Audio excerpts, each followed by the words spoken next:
That's not cool. Like, seriously, I know I'm not young. I never try to, on rare occasion, I add a filter, but it's very, I don't like that persona of going in person and then going, oh, yeah, see, I do have checked luggage under my eyes, you know. They're not all 20 years younger and stuff. But, you know, vast majority of the world's population are just trying to be more youthful looking. And, you know, with social media, it, it it makes it possible until you have to meet people in person. Just, I think, when you look at some of these social media accounts, these people must never meet another person in person. Actually, I met an influencer recently who was in Ibiza, and it was interesting because apparently no one recognizes her in real life. Oh, wow. Literally millions of followers, but no one recognizes her in real life. And I thought there's no filter. There's no filter. There's no makeup. There's no, and I mean, you've got the two sides. That must be great because you don't get people coming up to you. But on the other hand, that's got to knock your self-esteem a little bit, because you look at this picture of yourself online all the time that's been so edited and so made up and everything else, and then go, oh, well, this is different. And yeah, it's interesting. Yeah, because you're living up to a much higher expectation of yourself, I guess, when you're doing that. It's definitely going to be a challenge to walk out just like a celebrity. I mean, that's what they're like. They're known by so many people that, yeah, I'm sure if Madonna, suddenly started going grocery shopping and no one recognized her, she'd probably start having a problem with it. Going back to what you said about your friend making the comment about the filter, and we said earlier that I think as you get older, the comments you get that can be perceived as borderline bullying, they do get more and more subtle. And as an adult, weird calling yourself an adult.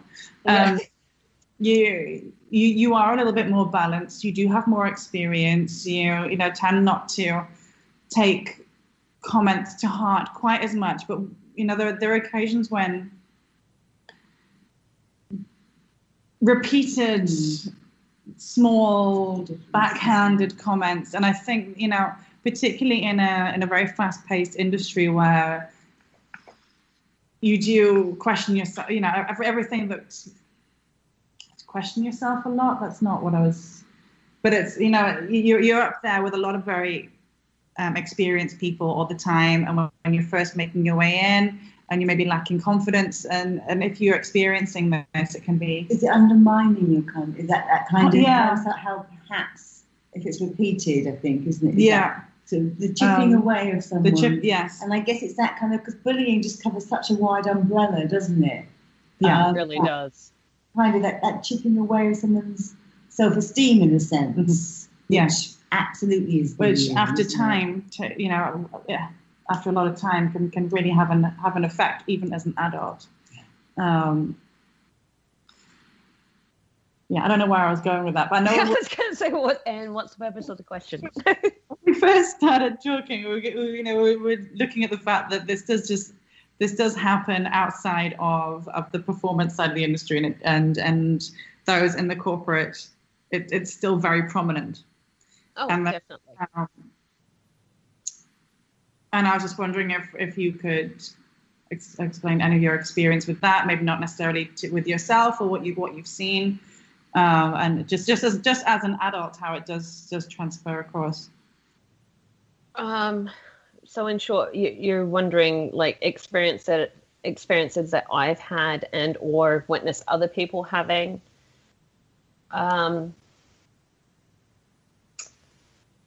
That's a tough one, because I'll be honest, usually when I've encountered something like that, I confront it immediately. And I am, as you know, in the industry, fairly well known. So I've had one person many, many years ago, and I had no idea who they were. And at the time, I know who they are now, and they're very nice to me now. But they actually made a really rude comment in front of a bunch of people, and yeah, I pulled the "you don't know who I am, do you, or what I can do to you." Look, I turned the bully card, and basically walked away. And then the next day, they came and apologized to me.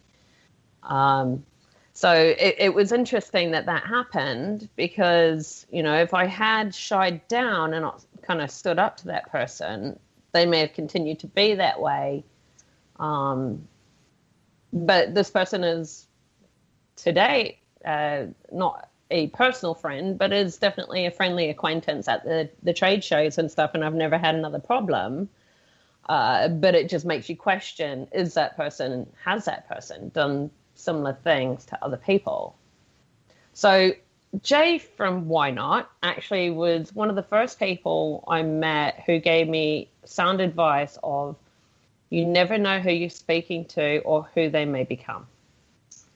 And it was such a true thing that I've carried for, I think we've known about 17 or 18 years.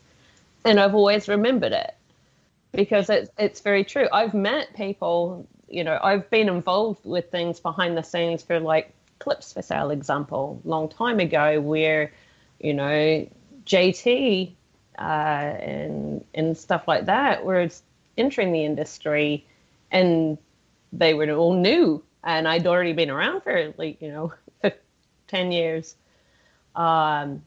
And then those people blew up to be something more. And they recall meeting me for the first time, and how professional I was, and how all these amazing things, like, really very blessed to have positive feedback of people's interactions with me. But yeah, in general, if I've ever noticed some form of bullying or just even snarky remarks, you know, I've normally turned it around into a sarcastic joke where they don't look so good. Yeah, I mean, I have to be honest with you. I've had a great experience on the corporate side so far. It has definitely changed. But I have heard from a few people that, you know, they have had problems, and, you know, just as with any industry, and as, you know, I'm completely losing myself at the minute. My head's just gone. It's okay. I'm so glad I'm not the only one who does that. Yeah.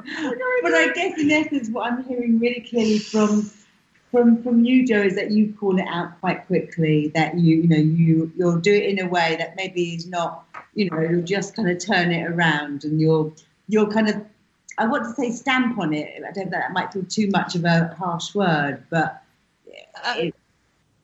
yeah, and as you say that, I'm like, well, why am I that way? Well, for the record, my mother is a political activist, so you know, she's always been one to stand up for herself and many people in New Zealand. So that, you know, just this general conversation has triggered so many things in my head. I'm like, oh, wow, I'm this way because of this. I'm this way because of that. It's like, oh, I can cancel my therapy session now. But, you know, not everyone is that way. And I can say I haven't always been that way. My first husband was actually very mentally abusive. So I was very submissive to him, and it wasn't until having conversations with my mother and her saying, why are you putting yourself through this, where she gave me the strength to walk away. And when I walked away, I left him with absolutely everything. And we had quite a substantial financial backing and everything. And it was just like, no money in the world is worth feeling the way that I do. So... Yeah. When I was mentioning before about tiny bits of abuse again and again and again, the thing that came into my head was previous relationships. Right. Which is why I kind of lost myself when I was talking about it. I was like, oh, no, that sounds like X, Y, and Z. Mm-hmm. Yeah. And that's very interesting as well. That I was thinking, you know, why did I put up with it for that long? Because I'm a strong person. And I look at you and I see you're such a strong person, but it's that little chipping away, and you don't even realize or notice yourself becoming so, I'm not going to say weak, but so overpowered. Right. Dominated. Yeah. Oh. Yes. I think we're nearly at the end of our time. Yep. I guess we got to wrap this up. I do need to go rescue a child. Thank you very, very much, Jo.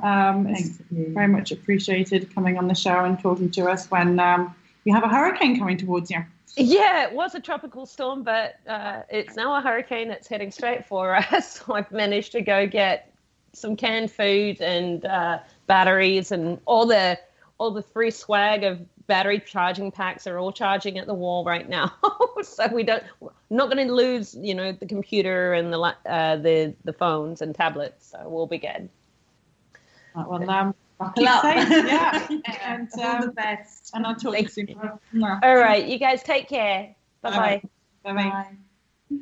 Thank you so much for listening to Pineapple Talk. If you'd like to know more about Pineapple Support, please go to the website pineapplesupport.org.